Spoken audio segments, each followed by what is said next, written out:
Hello guys, and welcome back to MS Tech Tutorials, and in today's video I'm going to be showing you guys how to unlock the new Pool Noodle Glove and pretty much unlock the return to sender badge. So pretty much, let's get straight into it. In order to unlock the badge, what you need to do is you need to go ahead and get a pool noodle, and then you have to go ahead and slap the beach ball back at the beach ball user. So you can do this with one of your friends, and this is a way a lot of people have, used it to unlock the badge. A lot of people in Discord have said the same thing.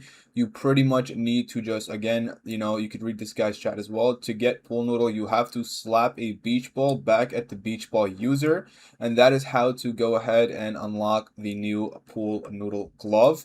And again, someone also said, let me see. Yeah, no, yeah, it should be the pool noodle way. So you just get it and you slap back at the ball, and that is how you should be able to unlock the glove. And yeah, that should be pretty much it for the video. That is how to get it. Just use beach ball, then slap it to someone. They need to slap it back to you. So you can do this with a friend. But other than that, that should be it for the video. Thank you guys for watching. Make sure to give the video a thumbs up, subscribe to the channel, and have a great day.